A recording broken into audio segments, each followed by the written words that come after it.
and welcome to the Everyday Board Game Podcast with your hosts, Daniel. And Daniel. Daniel, I think I got the timing down on that pretty well now. Finally. Yeah, I mean, we're getting there. At least you're not missing the cue anymore. Well, hold on. I haven't for a while. Let's not say any more, because that implies that I won't. Let's be real.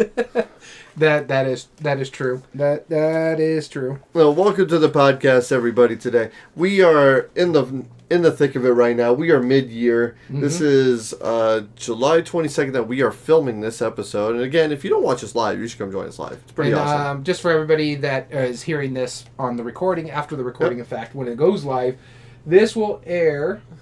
So if you're hearing it on the day it airs, it's August 19th. So. Yeah, so we're almost like a month ahead right now, which is good because you have a trip coming up pretty soon. We've talked about it on previous episodes. And, you know, as much as I'm excited for you, I'm a little jealous that you're going on like an awesome cruise. You know, it'd be good to take a week off. It's probably going to be 2, but... Probably 2. Yeah, let's be real. That's why we're so far ahead. It's because normally we record on Mondays. I won't get back till like late that Monday. I think it's the 5th or whatnot. Right. And so I'm like, I doubt I want to record when I come home. And I doubt you want to come dealing with a traveling cranky me. I don't want to deal with a you regardless of traveling or cranky. Especially not traveling cranky. How about that? And then... I've dealt with that. Our last drive coming back from Louisville from the Gamma Expo, man, you were just a crotchety old man the whole last day. Every little day you were just complaining about... I just stopped talking. I was like, I'm done. I was not crotchety. Home. I was talking to damn it Dom the whole time. That's because you were talking gibberish. No, I wasn't. I just gave up talking. I was like, hey, guys, you want to stop here for guys? What, are you too old to hold it in? Like, what is this? If you didn't make us go to it's like, dude, it's like, I'm done. You're cranky. Go home. Yeah. We'll get there in like 8 hours. A short 8 hours from now, or whatever it was. No, it wasn't that bad. He's exaggerating because he was the cranky one on that trip. Oh, man, you want me to call them? We're the one who brought the teenagers. Yeah. That's what's true too. Yeah. So no, but because of that traveling part of it too, and then we could record Tuesday, but I had just been traveling, and it's hard for you sometimes to finagle Tuesday. Yeah. Just because your family schedule and stuff like that. So, and that's around where your entire family decides to have a birthday. Decides? Hold on. Like, this was just written in. It's like, hey, you know what would be a good idea? Let's just all have birthdays. No. But I jokingly say this because your 2 kids and your wife have... All within 8 days. Yeah. I was going to say all within a week of each other. Yeah. It's I call it the gauntlet. It really is. Oh, my God. It's funny because it's like, if I remember correctly... It's your son, then your daughter, then your wife, or is it your wife and daughter? My son, wife, and then daughter. Okay, yeah. And it's like, boom, boom, boom. It's like, no break in between for you, really. No, exactly. And one of them falls on our game day, which, you know, again, we discussed, like, yep, my son's more important than you, so sorry. Honestly, that's fine. Hang out with your son. We don't have to play your games. It's your pick, so... Oh, goodness. I thought it was our friend Gamehead Geek's pick. Yeah, if he shows up. Yeah, if not, then we were forced to do your game. It's alright. We'll play some games on the weekend. It's funny because I joked with Game at Geek. I'm like, oh, you better show up. Because I don't want to go on my trip with a bad taste in my mouth. Just chew on some ocean water. You'll be alright. Find some ocean froth. Yeah, I'm not going anywhere near that water. Yeah, I know. From we checked the temperature today, it's like 60 degrees for a high in Juneau. I'm good. I'm not getting in that water. Right? That's a bit brisk, isn't it? Just a bit. All right. But that being said, we have an interesting episode for you today. Why don't you go ahead and explain? Because this is your guy. Yeah, that's right. I mean, so long-time listeners of the podcast know that one of my favorite games of all time, if not my favorite game of all time, is Carcassonne. I stand by it. I've enjoyed it for many years. I play it often. And it doesn't get any less fun for me so far. Maybe it'll be unseated at some point in the future, I don't know, but right now, I mean, it's still top of the list. So the designer of that, he designed this back in 2000. That was 24 years ago.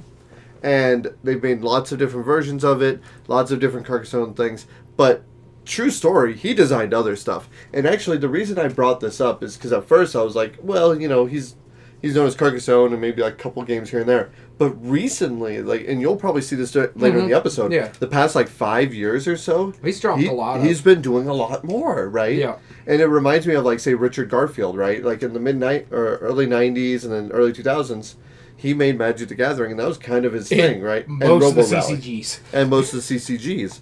But then he did King of Tokyo, then Greedy Geary Goblins, and then all these other games that he just started helping out with or designing and all that stuff. It's like, I love it. It's almost like a renaissance of like what they've been designing. So yeah, I wanted to talk about Klaus-Jürgen Wrede.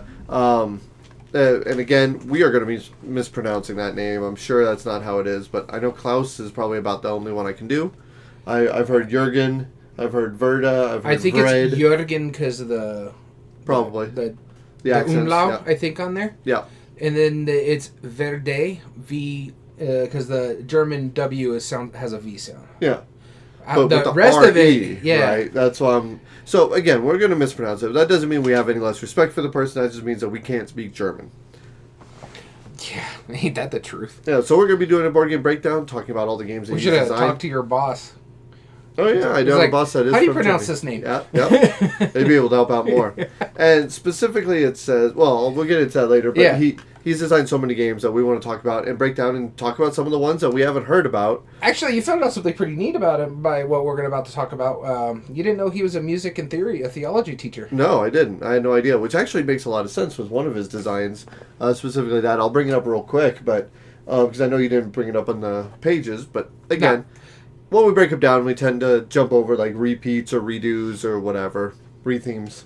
Yeah, so we'll get to that when we get to that part of the section. But first, before we do anything else, we like to talk about the news. So that's right. So today we're not going to flip the coin because I have a very special piece of news at the end of this. We're going to start with Daniel. Daniel, tell us about the news. All right, so one of the first things I want to talk about is some very...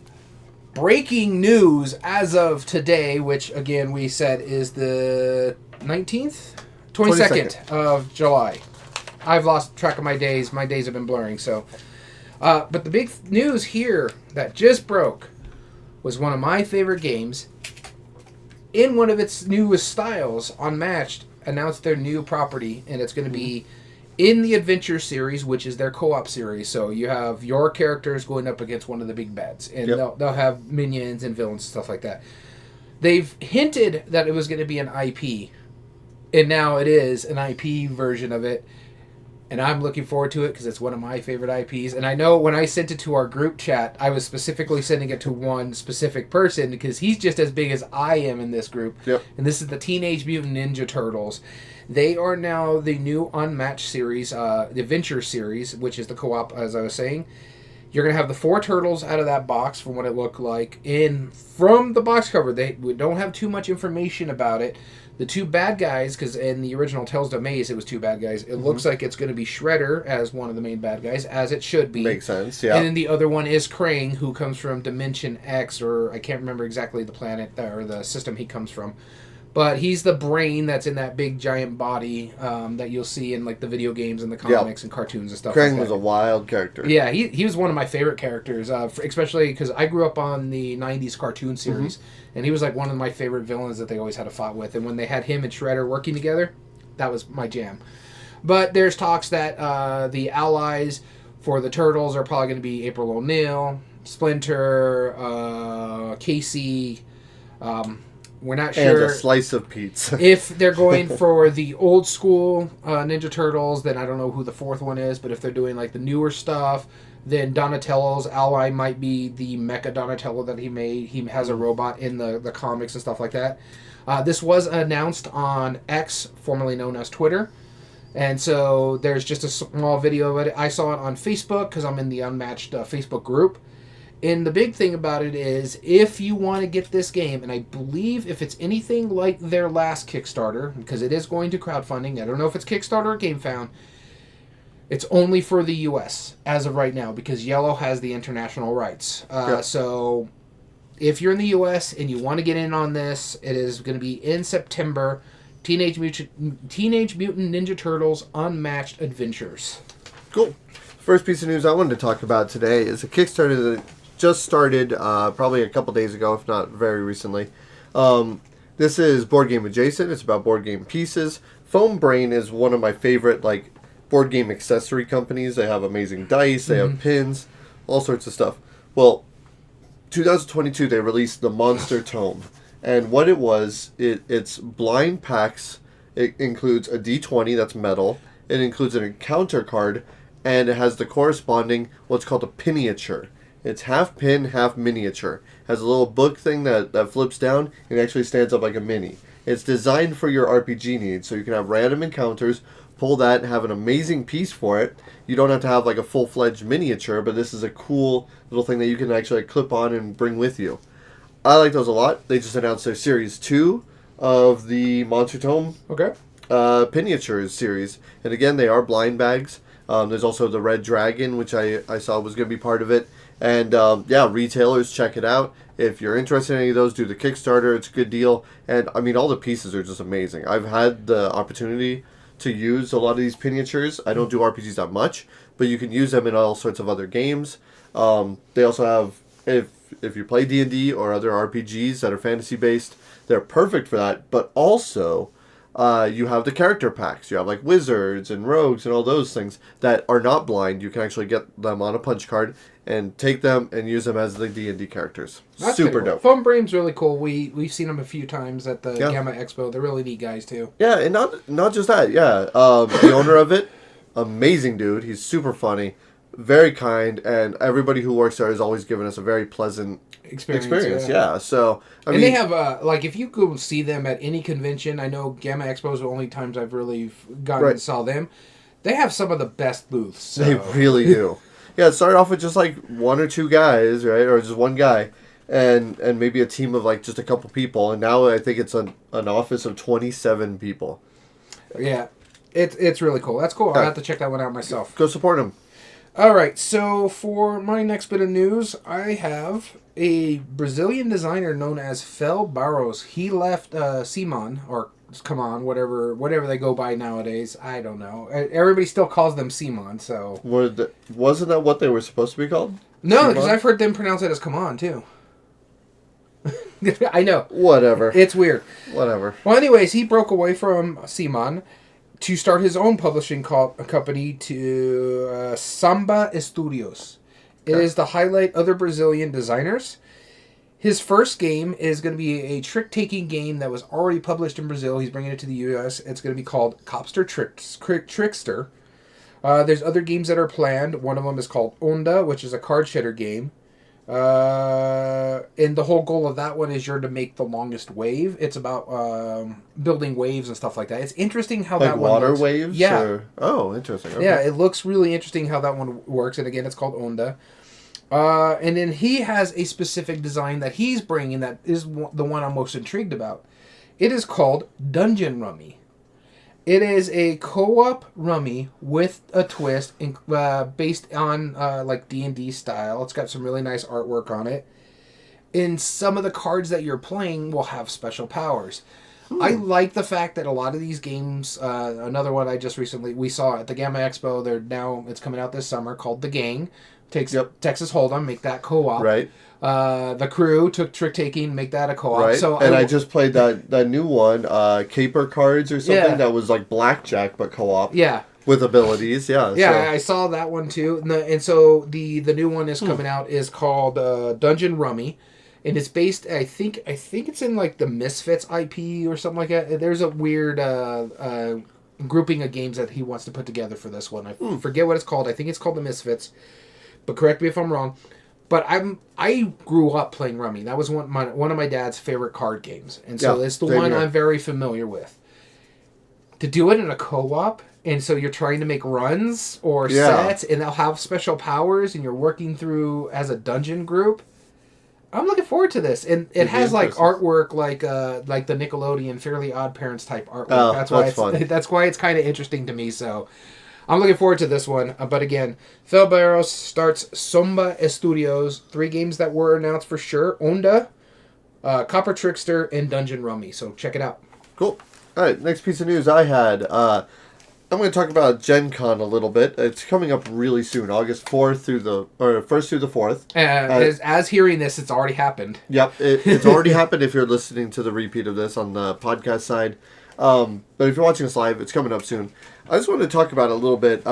First off, I got to give a shout out to Eric Martin on Board Game Geek, because man, does he go out of his way to make like just a massive page. There is 574 titles. Yeah, I saw that. It was ridiculous. It's insane. I haven't gone all the way through it, but it's all games that are either there for preview, demo, or to purchase. Some for sale. Yep, some that are being released there. You can actually sort it out by specific ones and filter it accordingly. First off, go to Board Game Geek, support them, do what you got to do. But check that list out, because, oh my goodness, that's amazing. It's a lot of stuff. Yeah, and there's, like, I'm not going to go through and talk about the ones that are being released, but I know there's quite a few that are being released. Like, there's the new rock game from DeVere that's coming out. Hard Rock? Hard Rock, something like that. Something like that, yeah. And just all sorts of crazy games.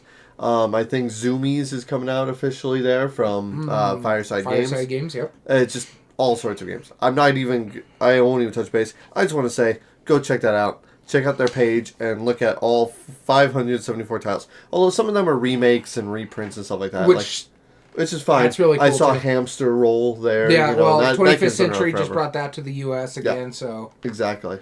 And so, yeah, when Hamster Roll and stuff like that and Gen Con happens, their most recent Kickstarter is supposed to start sending out stuff. So cool.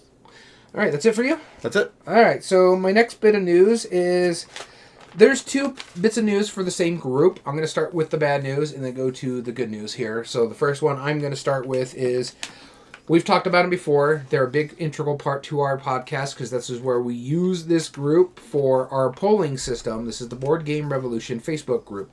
And so I want to give credit here, because I'm getting some of this from Board Game Revolution, Board Game Wire and Board Game Revolution page about this specific news. So I want to give credit where credit is due. But there was a big issue going on, probably, I want to say, early July, roughly around the holiday, where there was a scammer, and I don't want to mention the person's name, so but they were mentioning or using the name of the head of Board Game Revolution, the guy who started the page, to try to get games to be sent out to them, like review copies of games. Once he found out that there was a scammer going off of that, he tried to put out the alert, stuff like that. Some people did get hit. So, like I said, one person impersonated the group creator. And so, let's see, Crowd D and Renegade Games sent games for review copies. And a big part of it, too, is this scammer was hitting them at a right time where they were just like, okay, here's what's going on here.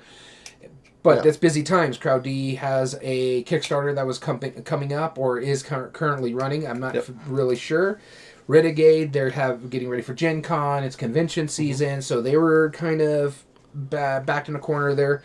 Crowd D was able to cancel the shipment, so they were lost in it. And it was a big game, too. It was like this deluxe edition. What they were impersonating was this person saying, hey, we're going to be starting up reviews. Could you send me a review copy? They don't do reviews. Kind of like how we weren't doing reviews for a while. Now we just recently started doing that over on our YouTube page if you want to go check it out. Which is more so just a passion project than like a solicitation. Yeah, we've only had a handful of games that were given to us, and it was only during the Gamma Expo. But most of the time, so a lot of the games that we have reviewed is games that we personally bought. Yeah. But, so that was going on.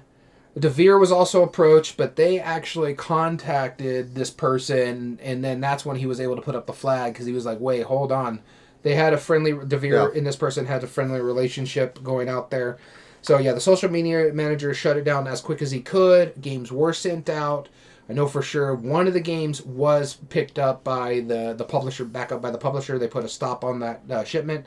I know they are reaching out to lawyers to help and private investigators, because there was addresses going to Texas, Florida, and a few other places. Wow. So they're doing everything in their power to stop it. So just be really aware that people are doing this phishing and these scamming and stuff like that. Yep. So not only for the board game people, but also keep an eye on your emails and stuff like that. Be very vigilant in what you're doing. Absolutely. All right, the next piece of news I want to talk about. This is a standalone sequel to a game that I quite enjoy. And I was very excited about this because I was waiting for more and more content for this game. And they announced a 2-player version. I was like, well, it's not really the same thing, right? Mm-hmm. But now they finally announced an expandalone sequel. Standalone. It is called Dorfromantik Sakura. Did you see this one? Yeah, I saw this one. Yeah, so they announced that they're making a new version of Dorfromantik. Now, it's not just a reskin of the original. It's not just a remake. They have different objectives, they have different goals, and they have different mechanisms that are included in it. But it takes the core of Dorfromantik, if you're familiar with the video game or the original board game that won the Spiel des Jahres last year, then you'll know that Dorfromantik is a tile-laying game, similar to ones that we may be talking about later. And it's a cooperative game where the idea is you're just trying to group certain types of terrain, whether it's wheat fields, towns, or forests, into groupings to complete the objectives. Once you complete the task, you set it aside, and you draw another task tile. Trying to get the most points gets you unlockables, gets you objectives that unlock more and more stuff. This is taking place in Japan. Yeah, of course. Of course, right? Because the original Dorfromantik was Europe, right?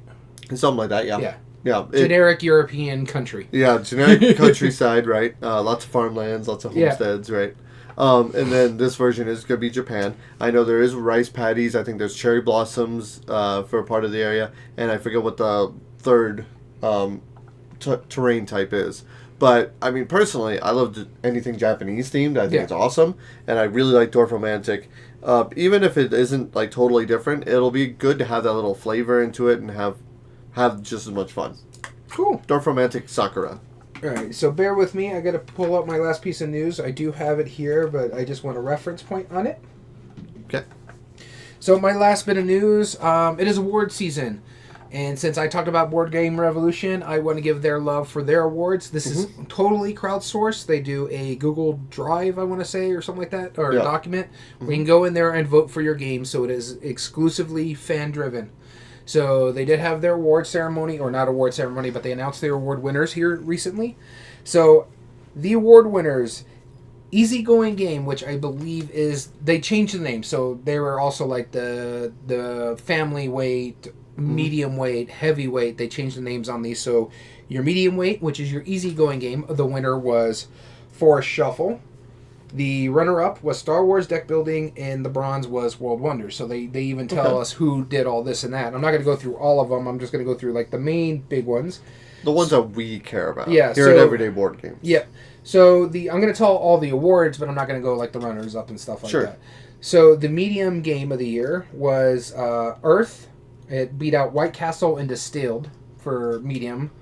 The heavy game of the year, which they call the brain burner of the year, was Voidfall. Oh, okay. It took out Europa Universalis, the price of, I can't remember what the full name of it is, and then also Nucleum, which those are some brain burners, so I agree with that one. I don't disagree whatsoever. All right, you also have Remake of the Year, Castles of Burgundy Special Editions, which is fantastic. Yeah, it's a great version. Yeah, it's a beautiful version. Can't wait to get my own. The best cover art went to Earth.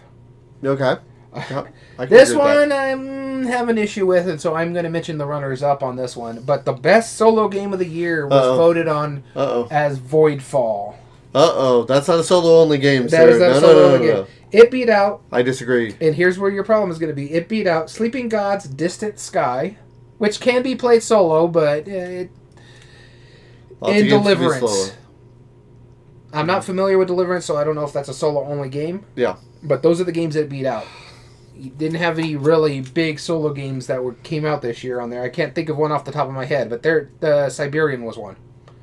Or was Siberian last year? But still.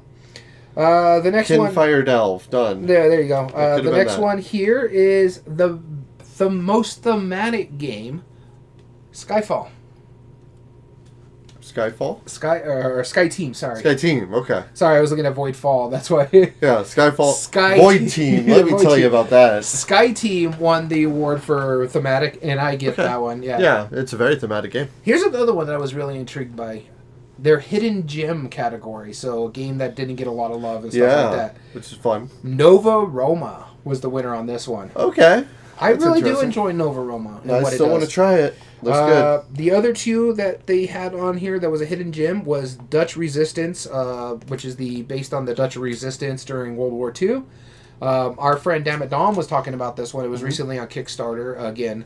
So it's so very wrong about games. Just clarify, Deliverance is not solo only. So there you go. Yeah. Thank you so very wrong about games for joining us. And the other one was Divinity Original Sin. And now I would say maybe this is a hidden gem, only because only a handful of people know about this because of the video game.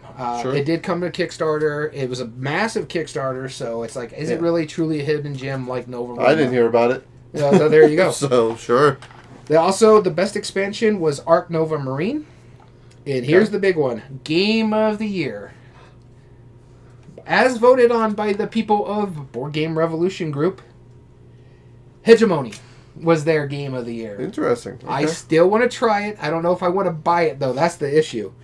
Big, heavyweight economic game. Yeah, Euro game. Yeah. The two runner-up, Star Wars deck building game, and World Wonders. Wow, what a range, right? Yeah. So that tells you this is strictly crowdsourced. Think of it as the People's Choice Awards that you see in the award ceremonies and stuff like that. Absolutely. So strictly crowdsourced. And so I like that kind of range on it. Yeah. Definitely. And also, by the way, thank you for clarifying that so very wrong about games. If you get a chance, check out their channel. Anything that they make reviews and all They're sorts on of YouTube. Stuff. They also do a podcast. Check them out. Yeah, absolutely. Got to give shout-outs to our fellow creators. All right, and the final piece of news today is the one that I am most excited to talk about. So much to the point that you and me sat and watched about 2 hours worth of a German live video that did not have translations. And we were sitting there just watching it. Because I had my alarm set, I woke up nice and early, watched the. I was getting annoyed with it, by the way. Why? Why is that? Here's my thing. I like the way awards are given here in America. It's like, here's your nominees. The only person that gets to make the speech is the winner. Right. Not only did they give the speech to every nominee, so you had to go through 3 speeches there, then you had to come through some roundabout spiel with some person to announce the award, and they took for 5 freaking minutes before they even got to the award. And then they announced the award, and they're already moving back. I'm like, what the heck, man? Yeah, I don't disagree with that. So what we're talking about specifically is the Spiel des Jahres was announced yesterday. Sorry, you made me get on a rant there. No, it's fine. I don't disagree with you, but I mean, really, like 9 nominees. That's all there really was, right? 3 kids games, 3 advanced games. No, because they also announced the recommended games too. Yeah, but they didn't have everybody. No. Thank God for that. Yeah, they just had like the sub-host like talk about it, or the co-host. Yeah, give like the overview of what the game was, what it is. So the kids game of the year, Kinderspiel des Jahres, was a game designed by Wolfgang Warsch. I don't remember the name of it, but it looked pretty cool. Yeah, wasn't it the German one, the one that just had the German title? Yes. Yeah. So I don't remember it. And again, as you found out at the beginning of today's episode, I can't speak German. And so the Kennerspiel, which you're excited about, which actually, honestly, was very surprising. It was funny because I was talking about it when we were going through our Kennerspiel top 8 debates. Yeah. We only had 2, because there's only like 12 of them or something like that. So we had 8 games. Yep. We needed to come up with one. So we came up with the idea is like, make your pick as your choice. And so you picked, I believe it was Guilds of Merchant Explorer. Yep. And the one that I picked, I think, is the one I think would get it. Even though it's not my favorite out of the 3. Right. I just think it was the one that tied into what the Kennerspiel is all about. Sure. Ended up winning it. That was... Right. And so the winner was Daybreak, our emission, in German. Yeah. Again, like, you and I have played this, and we played it with our group, and while I liked it, there was something about it, I was like, it's so hard for me to rack my brain around this. It's so open-ended that it's hard for me to, like... Yeah. Figure out the motions. And the thing is, it's not only... It's almost too loose of a design. It's so open-ended where there's not, like, really... Like, I can start one round, and you can start the next round. It just depends on how we want to play it. There's no, like, turn order in a sense, so... Right.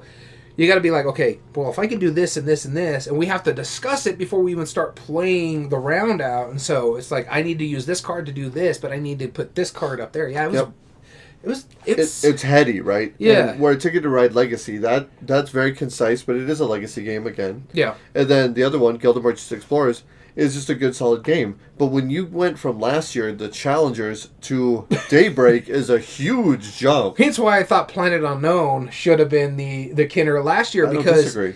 it fits with all the other ones. You got Living Forest, Paleo, and then you have Challengers, and you're like, one of these things are not like the others. No, then they went even harder than that.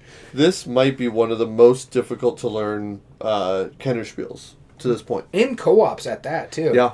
Yeah, I mean, we barely, by the skin of our teeth, won.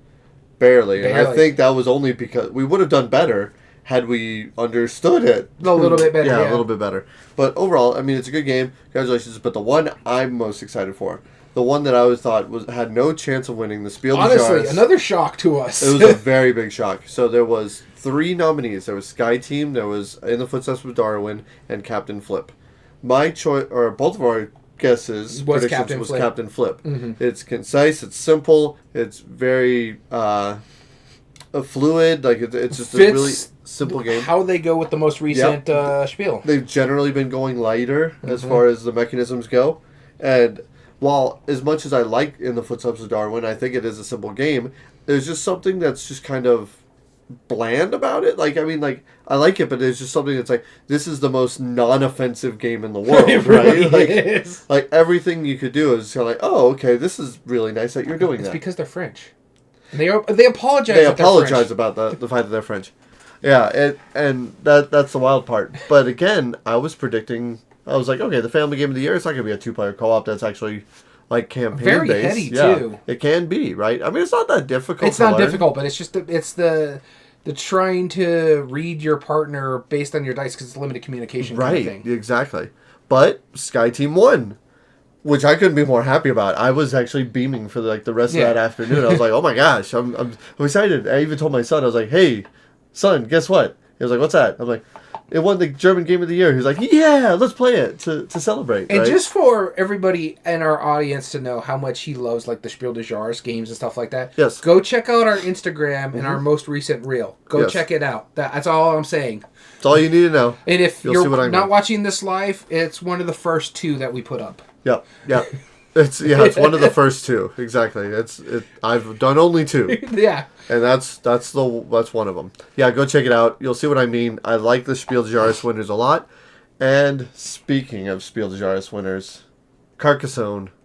Let's get into today's episode. So Klaus-Jürgen Wrede, again, we apologize for mispronouncing that name, is a very interesting designer.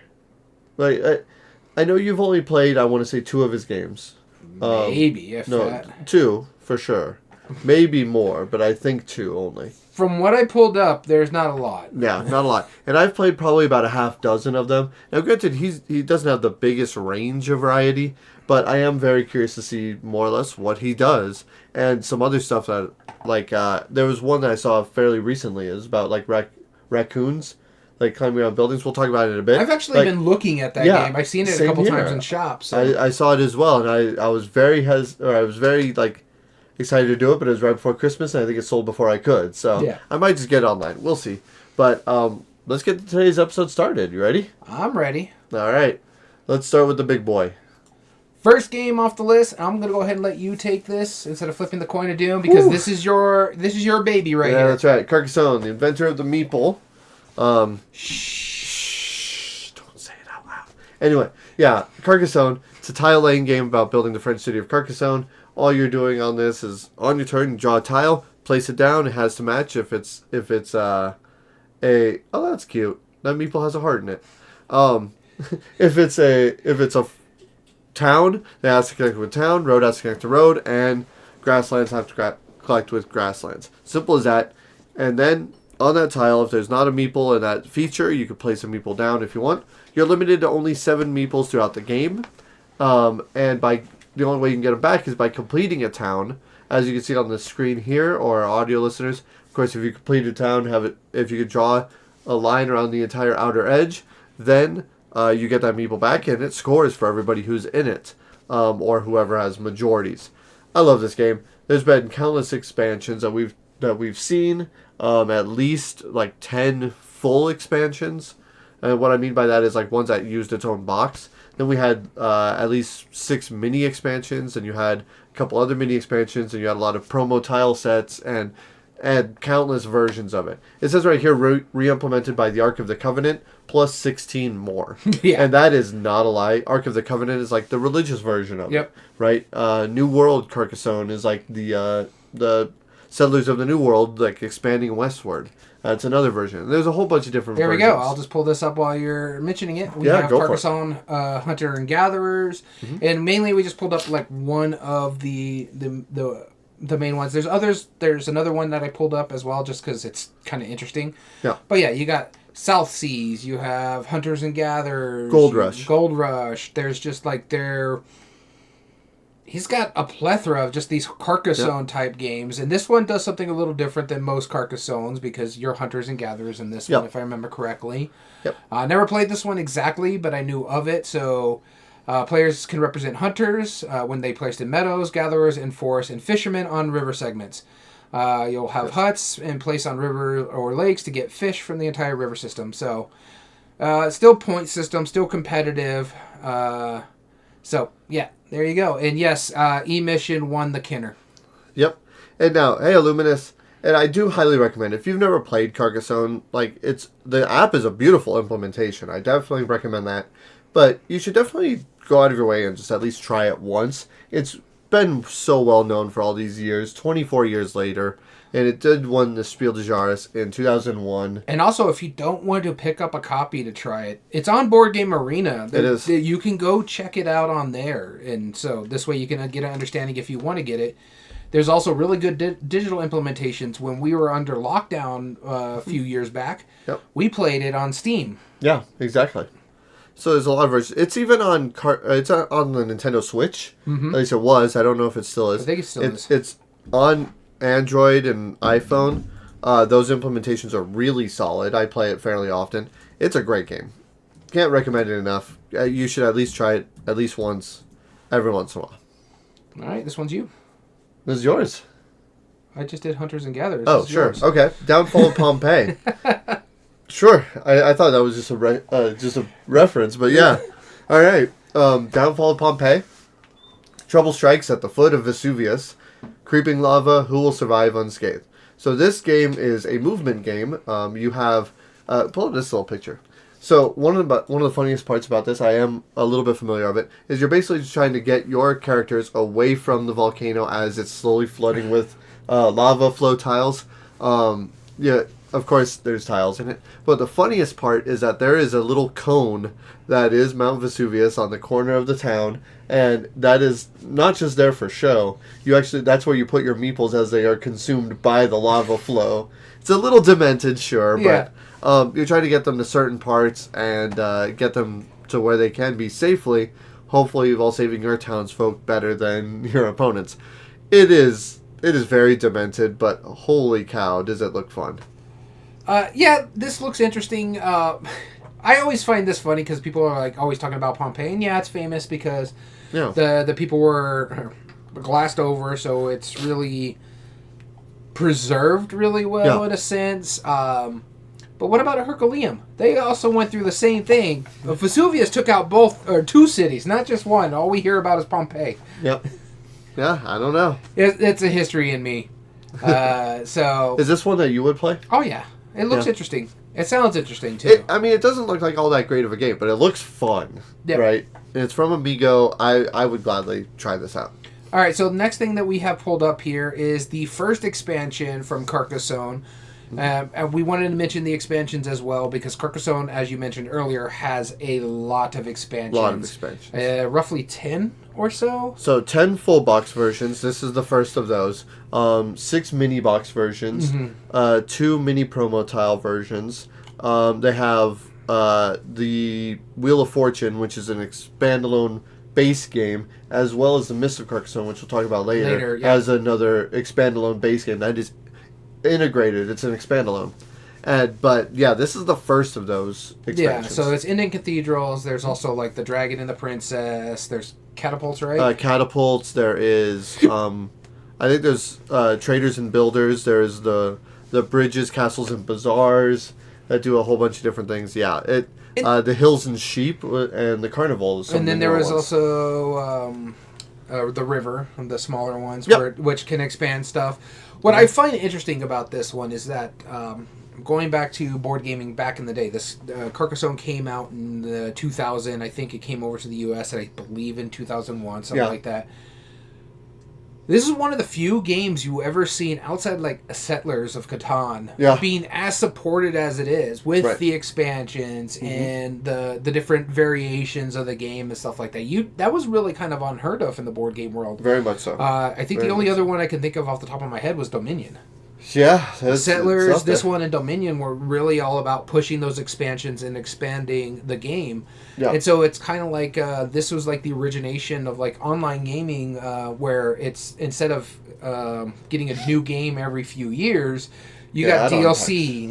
Just new DLC, new packages that it just expanded what's already there. So you never really saw that in board gaming. I think part of it was also, the owner of Rio Grande Games. Yeah. I mean, he had connections to a lot of these German publishers, brought over a lot of games, including Catan. He had a hand in that. So that was pretty impressive. And then, Dominion was originally published from Rio Grande Games and brought over to his partners over in Europe. Yeah. So, I mean, there was that mutual, respect of how they make the games. Why not make a game that you love bigger and better and expandable instead of just making another game? Yeah, no, and I like that aspect. I wish more games, as long as they were as well thought out as these expansions. A lot of these expansions were really good. They were. I like the River. I've never played the Inns and Cathedrals one. So this one, what makes it good, first off, you have the Grande worker. Yeah. Basically, you have a larger worker that works the exact same thing as a normal meeple, except it counts as 2. So if you put it in a town and connect it in, it's still 2 meeples of yours that's part of it. So that's cool. The Cathedrals is really simple. It has a few different landscape tiles, but it also has the Cathedrals option where you can... It's kind of like the cloisters that are in it, but all sorts of different things. No, I like it. I always wanted to try the Dragon and the Princess is a mean one because the dragon just eats people. It's a really mean one. I just wanted to try it just to... It's fun. It's got a dragon in it. Yeah. The Princess prevents people or meeples from being eaten if they're in the tile because the dragon won't go near it. That's what it's about. So it's do I send the dragon over there to eat your people or do I move the Princess towards my people to not let it go away? Yeah. So it's kind of interesting just how well supported this game is. So moving on to the next one, go ahead and take this. The only one that was never reprinted was the Catapult, which is probably for the best. Anyway, next one I want to talk about is one that I know nothing about, Dragon Riders, 2005. From the publisher, climb aboard your trusty steed and lift off for the race of your life. Players race their dragons on a course in a deep and winding canyon,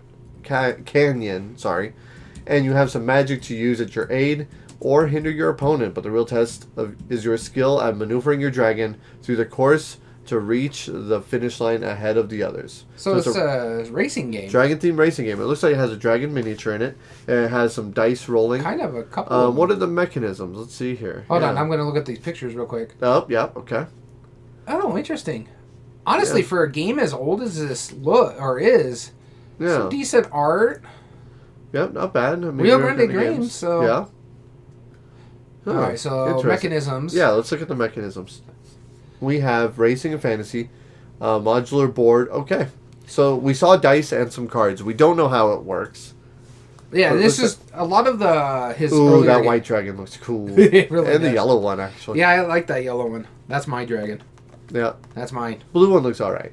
That white dragon looks pretty dope. That's the one time you'll pick anything other than blue. I might pick any of those. I don't know. You never know. No, that black one looks pretty dope, too. Look at the tiles. It looks like standard square-based tiles with different shapes of kinds.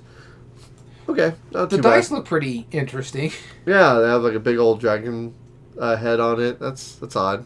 Yeah, so again, one of these games that haven't played. Mind you, I didn't get into modern board gaming until about 2014. You were a little earlier than that. Mm-hmm. You were mainly at this time Magic the Gathering. Yeah, pretty much. Look at some of the reviews. Let's see what people say about this one. All right. Shouldn't take us too long. Yes, it will. It might. 185 comments, but just throw them up there. Let's see what people are saying. Where are they at? Go back up. Comments. 2 to 6 players. That's good. That's a good player count. Yep. All right, scroll on down. Let's see what people say. Pretty horrible. All right, that's a bad sign. You're racing fire-breathing dragons. Most every other racing game is better than this. Ouch. All right. Didn't love this game, but the boys all enjoyed it. Okay, cool. He rated a 6, so... Yeah, they rated a 6. All right, let's keep going. All right, a 7. All right. Good condition, dragon racing game with X-Wing type mechanics. Interesting. Okay, I like X-Wing. Yeah, That's X-Wing fun. wasn't too bad. May it Sure. rest in peace. Yep, exactly. Really like this game. 5.5. Yes, there's a significant problem with the pawns being too light and therefore not staying on the precise spot they should. Also, the wings are too wide, which is the problem as the dragons tend to collide to each other. Okay. But, looks like fun. Okay, cool. Moving on to the next game on our list. This is Anasazi, the Lost Pueblos of Ancient. This one doesn't have a lot of good ratings No, on in this fact, one. I used to own this back in the day. Oh, okay. Yeah. So, the 4 Anasazi tribes live in the middle west of America and mainly built their settlements into the walls of canyons. It's still not known why they suddenly left them in the 13th century. Only later on were the settlements and treasuries discovered, the expeditions hidden and difficult to find. So it is an exploration game, modular board. Yeah, very modular board. There's not a lot of information on this. No, so I used to own this. Go ahead and take a picture of like one of these or something. So the idea is that you were trying to travel to different areas and you were trying to put yourself into cliff dwellings. Mm-hmm. The board was literally made by throwing the tiles out on and just kind of spreading them around the table. That was your play space. And the thing is, if you've ever been to the Gila cliff dwellings or any of the cliff dwellings that are around our area of the Southwest, first off, if you haven't, you should.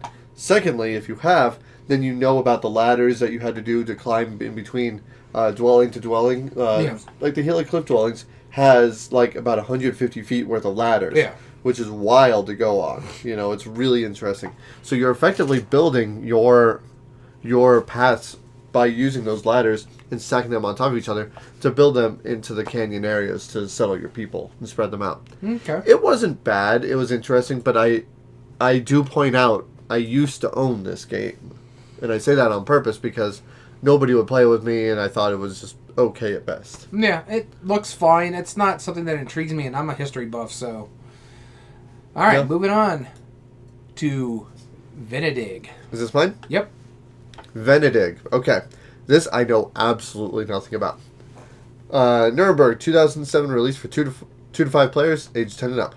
Blah, blah, blah. Anyway, players use cards to construct buildings in Venice, which is one way of advancing their respective gondolas. Oh, you're building gondolas. Okay, that's cool. In addition, players collect treasure tiles if they place a building in a district adjacent to their gondola and drain swamps to collect swamp tiles. Swamp and treasure tiles can be used to advance the player's gondola. Okay. At the end of the game, players whose gondola is moved the farthest wins. So it sounds like the gondola is a victory point thing. In a sense, there's open drafting. And, it looks like you're just positioning different pieces around the board. The buildings look kind of nice. Yeah, it looks like you're kind of digging up tiles in different ways. I do like the wooden piece. That is pretty cool. Oh, look at that. Yeah, that board is... nice little bridge right there. Yeah, you got a nice... what I assume is a bridge. Early 2000s, so... Oh, yeah, definitely. I mean, those pieces are cool. Like, you have UFOs abducting things. You know... And I'm guessing those are like towers. Yeah, and obviously the swamp tiles have like different things when you expand on them. Yeah. Okay, I mean, I would play this. That doesn't look bad. It looks interesting. It doesn't look too bad. It did say that there was open drafting in it. So this is cool. 2007 from Amigo, who originally published this. So hand management. Yep, hand management, open drafting. City building, cool. The Kinderspielexpertin says it's great for 8 to 13-year-olds specifically. And it was nominated for that, not even won it. I don't know what that means. All right, so here's what we were kind of talking about a little earlier before we started the episode. He took part in a group of games by different designers. Yes. I think it is called Stonehenge. It's called Stonehenge, yeah. His specific one is the Nocturne expansion, and so his is in this one. It's a group of designers, if I remember correctly. Yeah. Yeah, a number of designers. And so it does it. Each game designed in this stuff does their own rules. They have their own rules. You just kind of use the pieces that also are in there. Yeah. So what Stonehenge was, it was kind of like a compilation game where they were they used pieces like block pieces that were called Stonehenge pieces. You had figures, you had a few other generic pieces, and you had some cards that you could use. And the idea is they got a bunch of like really well-known designers to make games based on these pieces and built it as one compilation. So if you bought this one game, you would have a slew of different games that you could play, all from well-known designers. And here is Klaus-Jürgen Wrede's specific one. It's called Sun and Moon. Yep. I don't remember having played it, but I do remember seeing it. I don't even remember if I still own Stonehenge. I think I do, and I own the Nocturne expansion as well. I mean, it's such a cool idea, and the fact that so many different well-known designers like him, Bruno Catala, Alan Moon, like all these people had a big hand in designing these. It's very intriguing. So from what it's saying here, this is a team-based game. So it is a team of 1, 2, or 3 players. So specifically, the game is for 2, 4, or 6 players. Yep. One team represents the Sun Cult. The other is the Moon Cult. So you're going to sit around the table and take turns between teams with the board set up using bars to divide the outer ring into quarters. You move a druid from a quadrant to the building quarter, spinning 1 card of its color for each quadrant it moves, 1 card of the color for each existing stone.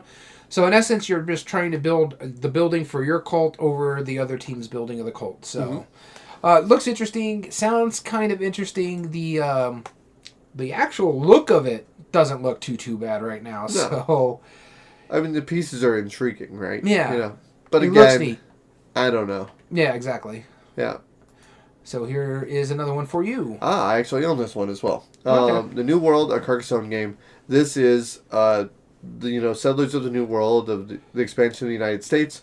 You start off on the East Coast, and you are building essentially Carcassonne, but you are building westward from those, settling different areas and continuing. The trick about this game is that they have one piece that moves along, and tracks essentially how far you could build westward. And it's this piece right here. Yep. And that moves along. And the problem is, even though you can expand westward from there and you can build it, until that character gets up to your piece, it won't score until it's at least that far. Okay. That was the big catch with it. And also the East Coast was the scoreboard as well. So that's pretty cool. That's neat, yeah. Yeah, there's a fun little nuance to it. But yeah, you have your colonies that's building westward. You're building those, and you have I forget what the piece is called, but I think it's like the governor or something like that. He moves west on certain circumstances, and you can't score anything behind him. Yeah, it's one of Rio Grande's better looking covers, I'll tell you that much. Yeah, it's great. It's a great cover. I've had it for a long time for that reason. All right, the next game on our list here is Albion, which is a territory building game, area control, worker placement. Being the top of power, the Roman Empire plans to conquer the British Isles, also known as Albion. Albion. It looks weird spelt right there, that's why. Yep. In those times, to be successful in this game, the players have to cleverly choose their settlement, castles, and fortifications. Plan the development of these. They have to balance the different resources. So, kind of like resource management as well. Yep. You need to have numbers of nobles and legionnaires in your side. And they have to be timed. The game is won by the player who's accomplishes to the fully developed 3 settlements. Yep. So take a look at the board real quick. So yeah, you can see the area control aspect of it. Mm-hmm. The pieces look okay. The historical nature has me interested, but the rest of it just doesn't intrigue me all that much. Yeah. I like the punch out wood tokens when you could just have like literally wood stones, yeah. Yeah. Seems unnecessary. I pulled this one out specifically for you because Carcassonne. I have not played this one. I mean, I would, of course. I mean, literally, like the D in Carcassonne is in parentheses. Like it's ridiculous. It's a card game version of Carcassonne. Yeah. I mean, there's really not much more that you need to understand all of that. But it is talking about there's a number of rounds that you get to play. I believe you are playing specifically in, like, you have, like, some kind of drafting mechanism. Yeah. And you play in your area. I don't know. Again, if I found a copy of this, I would buy it, of course, but I don't know where I would find it, and that's it. Yep. Yeah, it is probably one of the harder ones to find from my understanding. Oh, yeah, most certainly. All right, so we're only going to touch on the next game because it has been reprinted, and we'll talk about it when it goes into that one. This one is Rapa Nui. The new one is called Bali, but just a quick reference for it. It is a card game that's based on economics. It's hand management, open drafting, stock holding. So again, when we go to Bali, we'll talk about it a little bit more. Cool. All right, Carcassonne, the dice game. I do own this one. And this one's ridiculous. What it really is it's a dice version of Carcassonne, but you roll the dice and you have to speed place them in a way to close off your contiguous group. What makes it interesting is that you are trying to use these tiles. They are effectively city tiles in Carcassonne, and you're trying to make a way where they can be closed off within a certain amount of time. It's silly. It's a quick little game. It works well, and it's in a meeple tin, which is awesome. No, it's not. The rulebook is even meeple shaped. Of course it is. Of course it is. Another one. How else would it fit? Another one I specifically pulled up for you because you like Castles of Burgundy, the dice game, and the card game. You have both of those as well. Yep. So I have the dice game. I don't have the cards game. Yeah. The dice game is the better of the two, I believe. Here's the other one that I pulled up. It was another one of the. I think they called these the World series and stuff Something like that. Something like that, yeah. But yeah, this one's South Sea specific. And how's it going, Crate? Hey, Creative Chaos. All right, so the next one on our list here is Heroes of Three Kingdoms. And if I think this is correct, it's a strategic card game based on the Three Kingdom period. So it's an ancient time period of ancient China.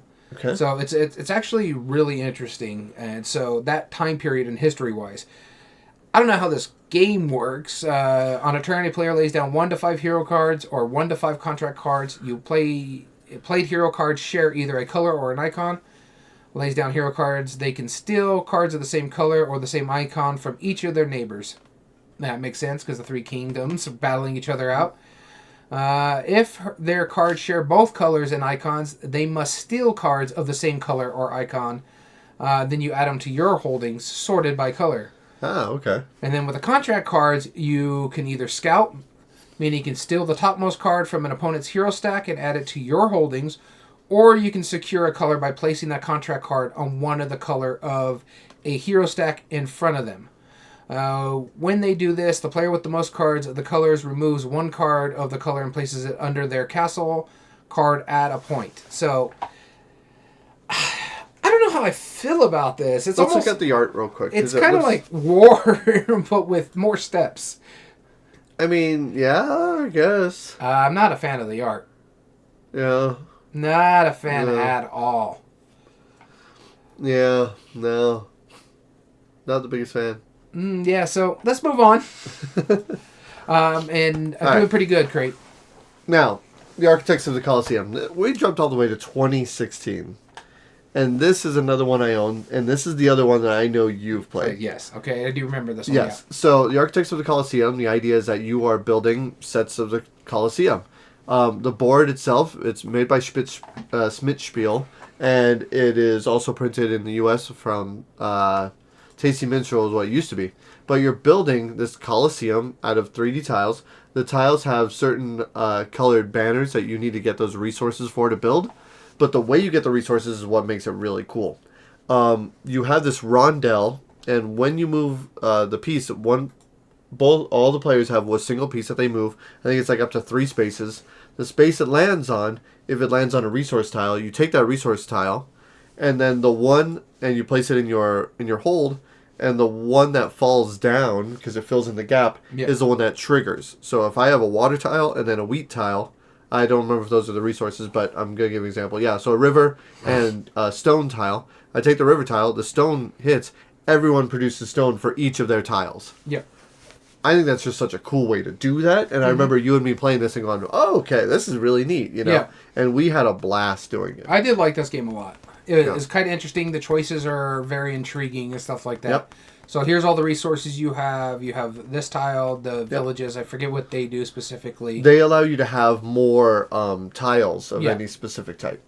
And then you have the forest, which gives you wood. The seas that give you fish, if I remember correctly. Yep. Food of some sort. Wheat, which is another food source. And then stone. And you need these things to turn in to try to build the most on this. Yeah. And the 3D aspect of that is just cool looking. Yeah, no, it's really neat how that works. All right, so moving on. This is a German thing, German game. I don't know if it ever published in English. This is Mistakafer. I don't know. Don't speak German. Just sorry again. This beetle has taken my dice from this row before I could exchange them for winning baubles. This is a description from the publisher.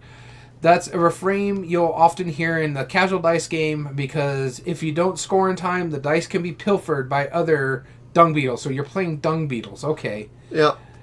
This came out in 2017. There's not a lot of information on here. Yeah. So I'm guessing that's the board. You got the cover in the board.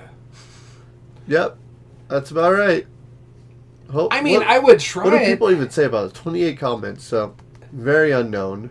I don't even know if it's been published, really. I think it was maybe signed. 28 people said it. 100. Yeah, but they could be playtesters, so. Yeah, sure. Not normally that many comments. Scrolling down, let's see what people say about it. Underwhelming, okay. There are too many similar games out there. Yeah. For sale, for 6 out of 10. Rolling right, kind of, okay. Fun little push your luck dice chucking collection game, okay. That's a German. That's in German, so. Yeah, but they're rated decent. 7.5, 6.5. Yeah, so. Okay. Now, we talked about it earlier. Here we go. Bali. So, again, this re-implemented Rapa Nui. This was a remake from, what's the publisher? Well, first off, Dennis Lowe's housing art. Mm-hmm. Much better art. I love his art.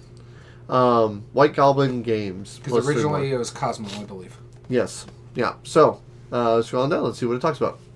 The inhabitants of Bali regarded their island as a world of gods and demons. The people sacrificed much of their harvest to appease these gods and the spirits of their ancestors. Farmers collect goods on the fields while a shrine is built. These gods could be sacrificed. Priests help with these sacrifices and also chase away any demons. The Bali game system is a refined and novel. Take one card from the general display and reveal the card lying underneath, which could be disastrous for all. Only those who make the right decisions will please the god and score the most points. So what this is, as we were talking about earlier, this is based off of Rapa Nui. It is an economic card game. Hand management.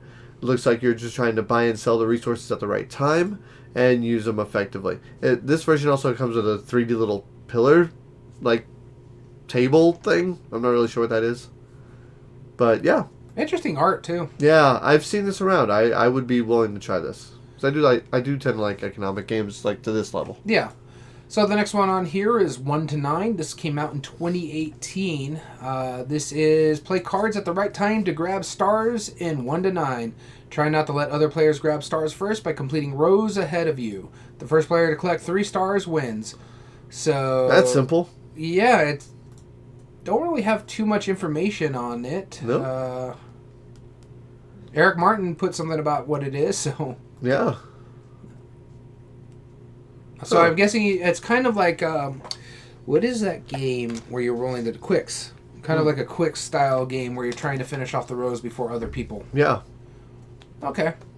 Interesting. Here you go. The next one is Blocks. This looks like almost like a dice game version of that. Paper and pencil, pattern building, dice rolling, roll and write mechanisms. Okay, so Tetris style roll and write. That's all you need to know. Carry on. No, no. Much of you're trying to fill as much as a scoring sheet while not covering the numbers, which you can score points. Oh, that's a different. You're trying to uncover certain or leave certain parts covered in. All right, start. Each player starts with their own sheet of paper, has a grid of 10 squares tall and 7 wide. 4 rows are colored, and some squares have numbers on them. On a turn, the active player rolls 2 dice. Then each player chooses a polyomino showing on one of the dice and draws the shape on their grid, as if they just drop them onto their grid, like a Tetris style. Each polyomino has a circle, and in one position rests its square that have a large X on them. The active player chooses the polyomino before all players, and everyone else chooses one of the remaining. So this one looks pretty cool. I mean, it's definitely an interesting take of not trying to cover up the numbers. That's new. No, so I'm going to take a look at one of the sheets here. Yeah. It looks interesting. Yeah. I just don't know. Yeah, I mean, it's... I like the dice. Look at the dice. Those are pretty neat. Those are cool. So, all right. Yeah. Moving on. The next one here is Calavera. This is a bluffing dice game, another paper and pencil push your luck aspect of the game. It is a roll and write game in which each player wants to make as many crosses on their block as possible because many crosses bring many points. But beware, if the players are too greedy, their valuable points melt away again. Whoever chooses the best die results and makes the crosses in the right place wins, and this is how it's played. Everybody collects as many crosses in each color as possible on their block page, but if a player enters the so-called death zone, their points are less, possibly even giving them negative points instead of positive ones. I want to play this one. This one actually looks interesting. Right. Yeah. I mean, like, I love the theme, right? It looks cool. The box is even nice. Oh, man, that's a really nice box. The dice are okay. That's I wonder really about the colors on the dice. Yeah. For us. But that's about it. Oh, okay, those aren't too bad. Nah, that's not too bad. Nice box cover, too. I've always been a sucker for Sugar Skull, so... Yeah. Yeah, I mean, I'd play this, absolutely. All right. Next one. Beam Me Up, which is a theme I actually really like. All right. Beam Me Up, simple dice game for the whole family. Everyone wants to bring their pieces up as quickly as possible. With a little bit of luck and tactics, no piece remains on the ground. Who makes 4 pieces float first and wins. So, very simple, moving your pieces up a track. How it's played, everybody gets a board with 7 pieces. Everyone's trying to lift their pieces up off the ground. They can do so if they roll the right number. For example, when they roll a double, the piece moves 1 space upward. With a 4 of a kind, it's 3 spaces upward. But beware, if a player moves his piece 2 or more spaces at once, all other players have to move their pieces down again. However, the first player, or whoever the first is to move 4 pieces over the white line wins, provided none are left on the ground. So let's look at the board. Yeah, well, here's the back of the box. Kind of give you an idea. Very simple. It reminds me very similar to that one dice game that we used to play, Buccaneer Bones. God, that's a game I haven't heard in a long time. Yeah, that's... I mean, this is a simple enough one. Yeah, it looks interesting. I wish we could find copies like this. I don't think I've ever seen this in America, so... Yeah. Neither me. I mean, I would definitely seek I would try it, yeah. Absolutely. All right, next one up is, I guess he went through a roll and write. Yeah. This is roll 'em and fold 'em, so this is your style of type of roll and write. It could be. And so he did this co-design with Ralph Qforth in Constant Nicken, can't bend. Everyone plays at the same time, marking off spaces of their choice on the individual player sheet based on the roll of 2 special dice each turn. You can fold over a corner of your paper, but only after marking all the smiley faces in that corner. But will you fold over the corner just a little bit or much more? You need to mark off more smiley faces to bend more of the paper, but you receive a permanent bonus each time that you do. Whoever first bends all 4 corners on their player sheet, then connects the revealed target symbols on their sheet, wins. Okay, I like that. I do like that. That's great. That looks intriguing. So those are the smiley faces that you have to cover. Sure. So once you get in there, you can fold it over. Let's see if they have like one that's folded over to show us. Is that it? Oh yeah, it kind of shows it right there, and then you have like the little information right there. Okay. So here's a full sheet of it, and there, see, there's the smiley faces. Yep. So you kind of want to fold to there, but you want to make sure you don't cover that up. Okay, this looks interesting. Yeah, I would seek this one out. That looks great. What year was this made? 2018, I want to say. Oh, 2021. 21. So this is a few years ago. And it's from Schmidt. I'm surprised they didn't bring this over, or Amigo, or anybody like that. Right. Interesting. Okay. Roll them and fold them. All right, so this is the one I pulled up just for me specifically. Okay, go for it. Oh, no, it's not it. I didn't pull it up. I didn't pull up the Star Wars one. I thought I did. Oh, okay. This is the 20th anniversary. It just came out 4 years ago. Yeah, and this is actually a pretty looking issue. Yeah. You do own this one because you did end up buying it. Now, the one I thought I pulled up the Star Wars Carcassonne. Yep. Because that one just makes me laugh. It's like, okay. It has combat dice in it. Yeah. Which is odd. So this is exactly everything we said about Carcassonne, and it's just base game, right? It doesn't have any of the expansions with it? I think it has like a couple little like modules, but I don't think it has anything like it has the river, which originally wasn't. Was it? Yeah. And you have stickers that you can put on the meeples, and you have a few other like little cool things. But mostly, it's just a really good looking box. And the tile art too is really nice. You own this one, right? Yes. Did you have to sticker the meeples, or did they come already stickered? No, you have to sticker them. Oh, that's stupid. That annoys me. I find it cathartic myself. I won't sticker my stuff. Like all my Everdell stuff has the stickers for me to put on. I don't do it. Yeah, I know, and that's fine. You can die on that hill, but I find it cathartic. Like I'm okay with that. No, I'm good. No, thank you. Yep, I get it. All right, here's the one you were talking about earlier. Raccoon robbers. Yes, this one looks very intriguing because you're climbing up buildings as raccoons looking for trash. Hilarious looking. All right, raccoons have organized into gangs, and each raccoon gang boss in Raccoon Robbers wants to be the first to reach the famous golden rubbish bin that's been filled with endless amounts of throwaway food. Yeah, I love that idea. The playing area is set up in individual pieces that represent the fields that the raccoons can move, but only one raccoon can stay on the field, or it will throw the other pieces off down the lower places. With hand cards that allow the raccoons to climb up or down, each player can try to throw down the other raccoons, move their own up, or climb down by free will before they get thrown off by others. So I just want to make mention, Illuminous agrees with me, sticker meeples are the worst. Okay, I mean, that's fine. I just want to look there at this are much worse things in board gaming. That is pretty cool. Yeah, bad inserts. And a 3D... trash can. And how all the boards are at an angle, like that's cool. I like that a lot. Yeah. I've been looking at this. If I find this while I'm out on vacation, I may pick this up and come home with it. This looks really cool. Yeah.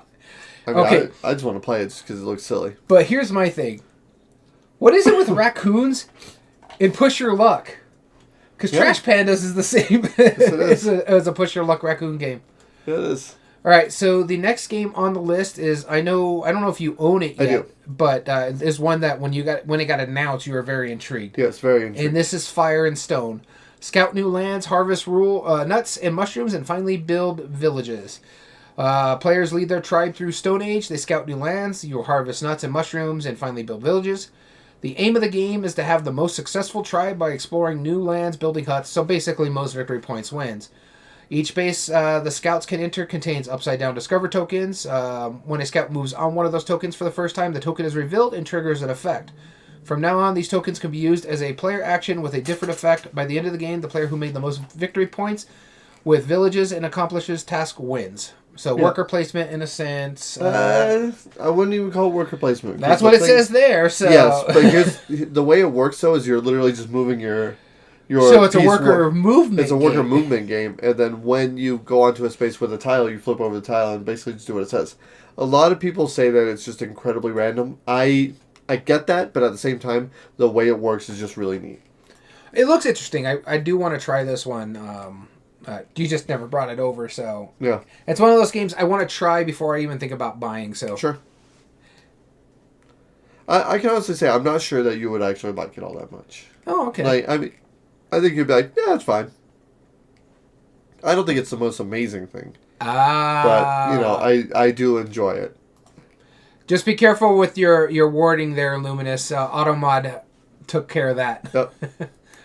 The next one we have up here is Corral, which is awesome cover. First off, 2022. So we're getting pretty close to the. We're almost there at the end there. Corral. Let's look at see that thing. Hold on, before we get into the description of this, look at that thing. Yeah. That is. They're stepping it up now. Yeah. With development, right? All right. So Corral, go ahead, scrolling down. Let's talk about what it is. This is auction. Once around, constrained bidding, movement, race, turn order, stat base. Wow, it's a lot. And it was a Kickstarter. Cool.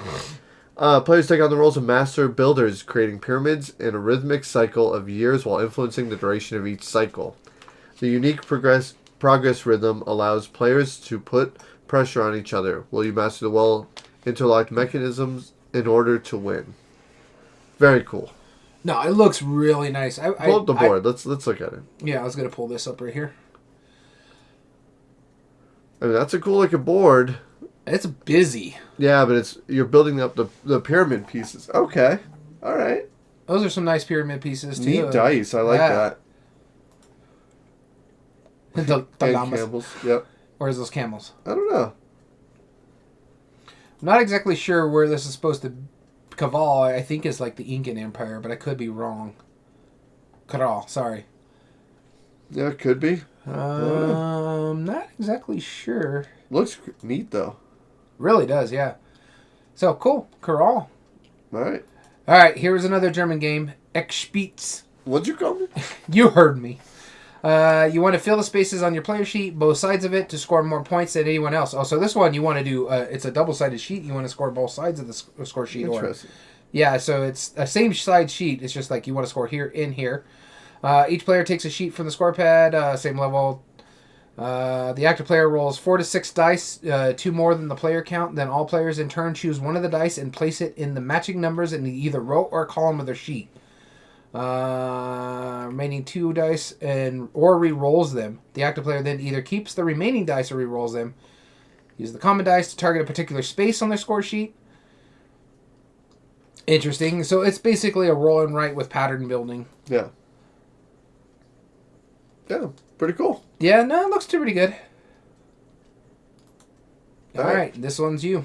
Next one, and I know you want to talk about this, but this is Mist over Carcassonne. This is the cooperative version of Carcassonne, and finally, like just 2 years ago, they finally made a co-op version, which, I mean, it's always been like a versus version. The Mist over Carcassonne, when you play it cooperatively, it has same trade tiles as most others, but there's also the inclusion of some mist tiles. Those mist tiles can be placed on either side, and you can actually put them up against like non-mist tiles. That's totally fine. But the reason why you would want to put them against other mist tiles is because when you put them down, they spawn ghosts. By closing off the area, you get to remove those ghosts because they're going to keep being added on. If you can't add any more, then you lose automatically. But then on top of that, you're also vying to try and work together to score a certain number of points while not getting overrun with those ghosts. Yeah. It works really well. I like it a lot. It's the only way my wife will play Carcassonne is based on this one. She really likes that little puzzle, like, okay, we got to do this. And it's one of those, like, okay, we got to do this. It's bad because we have these things, but if we just put it in this grouping, if we don't close it off, we'll have a chance to, when we do, remove a lot of these ghosts out of there. This way you can place more. So that little push and pull of how you're trying to trigger it, you're working as a team. Though, as most co-op, you have a tendency to get the quarterbacking on this one. Yep. But it just depends on your game group, too. So if you know someone that is kind of like that, then don't play a co-op with them. Right. Exactly. Simple as that. But what I like about this one is that you could integrate this game into the competitive version of Carcassonne. Yep. So it's not straight co-op. You can integrate this as an expansion into competitive Carcassonne and still play it as a modular expansion to that. So exactly. That is pretty neat. So the next game on the list came out in 2023. It's called Zero Hero, and you're trying to avoid zero sums. Timing matters. Do you take one disc or do you prefer to buy a pair of cards? Whoever manages to collect sets of exactly 3 cards that prevent zero sums will earn a lot of points. So, Math the board game, or in this case, card game. Yep. So basically, you're just trying to draft cards that doesn't give you a zero sum, is what I'm assuming? Yep. Okay. Well, that's interesting. Okay. Yeah. That's all the information this has on there, so... 9 comments total. 61 ratings, so it's out there. It's just probably not around here in the U.S., so... Yeah. Next up. All right, next one, Exoplanet, which is really neat. This is a remake of Mesopotamia, which is a game that I used to have back in the day. Again, I used to have it. So, compete with the other players exploring new discovered planet, search for building materials, and mining energy bricks and metal. Your goal is to contribute as much as possible, but as building a city. Along the way, discover new species, build domes and solar panels, and face sabotage tornadoes and repeated power outages. I remember this being a pretty mean game, or at least the original one with Mesopotamia. Mm-hmm. It was by Phalanx, the publisher. And, I mean, these pieces are really awesome. They're hexagons that have, like, jigsaw puzzle, little curvy things to it. That's super neat. Is it necessary? I don't know. But the screen-printed discs are pretty great. The Pac-Man pieces are cool. I mean, those look cool. I remember this game very little, but it is like effectively an area control, which I am trash at. Yeah, you are. Yeah. All right, the next on the list here is... I pulled this up because I never even heard of this. The Wonders of Humanity, 2023. Yep. Is this an expansion? It's an expansion, and it has polyomino tiles. Yeah, I saw that. That's why I wanted to pull it up. It does have the polyomino tiles. Yep. Never heard of it, but it's based on the wonders that you would get out here, and you have to finagle it into Carcassonne by the roads and stuff like that too. It still has to follow the same rules, but now you add wonders to it. So that's interesting. Uh-huh. Yeah, I believe you can get extra points for it. You either each have one, or you pull a tile at random, and it'll tell you when you have to place said tile there. Yeah, it looks interesting. I don't know which version this works with. It may be all of them. Yeah. It doesn't have as pretty as art as the 20th anniversary. Sure. It's not as vibrant. Yep. All right, next one on the list, Mind Match. Is this mine? Yep. All right. Mind Match. Yeah, you have a gift as a medium. You can enter the thoughts of the minds of the others and make certain terms, but not everyone is born to be a medium. Maybe you are one of the more successful as a recipient.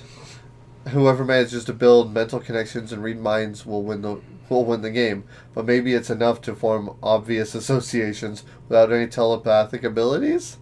Upcoming game hasn't been released yet, but it looks like a party game where you're trying to have like word association without actually physically saying anything. Yeah, so this is what I'm seeing here. I think all that's in German, so I can't really tell. So. Yep. But yeah, it sounds interesting. That's his first like foray into like party games too. Yeah, and I get another German one here. So this is based on Lord of the Rings. Der Ring der Ringtrager. I don't know. Bring the ring to Mordor or be transformed into Sauron's assistant. You and your companions are in the dangerous path to Mount Doom. If you want to manage to destroy the ring before the Nazgul catch you, you win together. But the ring bearer is constantly exposed to Sauron's power, just like in the movie. To prevent this he can also surrender to it. Prevent this by coordinating well and using the right cards at the right time. Are you able to handle the power? This sounds really intriguing. Yeah. I mean, a cooperative cardboard game from Klaus-Jürgen Wrede. Based on Lord of the Rings. Based on Lord of the Rings. So the one player starts the game as the ring bearer wearing an actual ring. The game player is cooperatively when the cards are in your hand, being partially visible to yourself and partially visible to other players. Players can play cards from any hand. Each round, Sauron's power strengthens, and the Black Riders move forward. If they catch companions, the game is lost. If the fifth card of Sauron's is placed in front of the ring bearer, they fall under the dark power and become Sauron's assistants. In the future, the ring bearer is going to be playing against, so you have a traitor in this aspect as well, too. Interesting. With the dark deck at their disposal. Okay, this sounds intriguing. I don't know if this is ever going to make it to the U.S. just because of the licensing stuff, but I would totally play this. Absolutely. All right, now you get a German one. All right. The Achtsame Tiger. Sure. Okay. It's a memory game based on a children's book of the same name. Or from the name of... it looks Polish. I'm not even going to attempt that. Oh my goodness. And the players can win in one of two ways. Either search for the mindful tiger or search for as many different animal type friends as possible. It's a children's memory game. Okay. For each move, make a decision for each move, then cover the category for which you are looking. You can continue, otherwise your turn ends. Okay, cool. Looks pretty neat. Here's the back of the box, so you're just seeing like tiles. You're just trying to get the animals in your collection, I guess, and trying to find the elusive tiger or whatever it's called. Okay. Sounds interesting. Not familiar with the books, not familiar with the title, but kids might like it. Yeah, they might. All right. The penultimate one here is Upcake. Only dice fall here, no pounds. This one is 2 imposing cake towers toll upwards in front of you. To get to the top, you have to choose the dice wisely and combine them to form a 2-digit number. How far will you dare to climb? Whoever lasts the longest without falling will be rewarded with a hefty score at the end. On your turn, you must decide whether to play or pass. If you play, you choose 2 out of the 5 dice from the general display and use them to form a 2-digit number. For example, you can use the dice with the numbers of 2 and 5 to form a 25 or a 52. Like this, you're trying to climb the cake as high as possible. The next number must always be higher than the previous number. And if you pass, you cannot use any dice. You pass and reroll all dice. You can only pass once on each level.